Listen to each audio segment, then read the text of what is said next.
पहली बार कोई ट्राइबल को भारतीय एनडीए की तरफ से हम कैंडिडेट बना सकेंगे, ऐसा संसदीय बोर्ड, पार्लियामेंट्री बोर्ड का मत था। और इसलिए श्रीमती द्रौपदी मुर्मू, इनको राष्ट्रपति का प्रत्याशी घोषित किया गया है एनडीए की तरफ से। जब जिंदगी के सफर की शुरुआत सिफर से हो, जिसमें बेतहासा कठिनाइयां हो, अनगिनत दुश्वारियां हो, इसके बावजूद भी कभी हार न मानने वाले जज्बात और चुनौतियों से लोहा लेकर शिखर तक पहुंचने का सफर हमेशा सुखदायी होता है।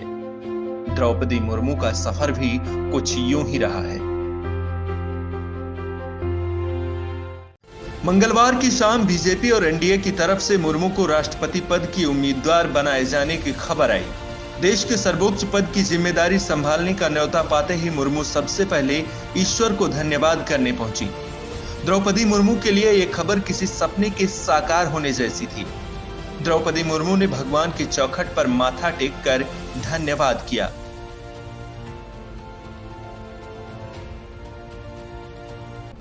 जून 1958 को उड़ीसा के मयूरभंज जिले के एक आदिवासी परिवार में जन्मी द्रौपदी मुर्मू की जिंदगी कठिनाइयों भरी रही। गरीबी और दुश्वारियों के बीच बचपन गुजरा।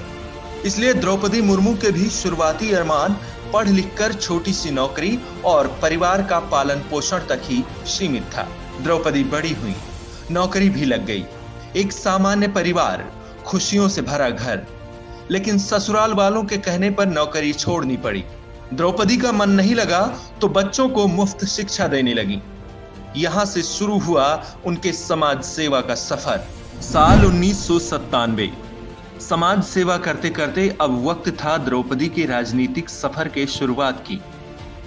जब पहली बार रायरंगपुर से द्रौपदी नगर पंचायत के काउंसलर पद का चुनाव लड़ी और जीत दर्ज की। इसके बाद साल 2000 में विधानसभा का चुनाव जीतकर मंत्री बनी, लेकिन 2009 में हार के बाद अपने पैतृक गांव लौट आईं। इसके बाद की जिंदगी दुख भरी रही। 2 बेटों की मौत और फिर पति का इस दुनिया को छोड़कर चले जाने से द्रौपदी पूरी तरह टूट गईं। सियासी जीवन में विधायक, राज्यपाल, मंत्री के पद पर रहकर द्रौपदी मुर्मू ने तमाम सारे कठिन फैसले लिए। लेकिन अब वक्त देश के सबसे उच्च पद पर बैठने का है, जिसके लिए बीजेपी, एनडीए सहित उड़ीसा की बीजू जनता दल ने भी अपने समर्थन का ऐलान कर दिया है। द्रौपदी मुर्मू देश की पहली आदिवासी महिला राष्ट्रपति बनने जा रही हैं। ऐसा इसलिए क्योंकि गणितीय आधार पर एनडीए के नंबर्स विपक्ष की अपेक्षा अधिक हैं। इसलिए जीत पहले से ही तय मानी जा रही है। वहीं कहा यह भी जा रहा है कि आदिवासी समाज से राष्ट्रपति उम्मीदवार की घोषणा कर बीजेपी ने सियासी मास्टर स्ट्रोक खेल दिया है, जो आने वाले समय में दक्षिण भारत की राजनीति से लेकर गुजरात, राजस्थान, मध्य प्रदेश और छत्तीसगढ़ तक के सियासत की नींव साबित होगी। Bureau report, daily insider. UP और देश दुनिया की तमाम ताजा तरीन खबरों के लिए आज ही गूगल प्ले स्टोर से इंस्टॉल करें हमारा तेजी से उभरता न्यूज ऐप डेली इंसाइडर।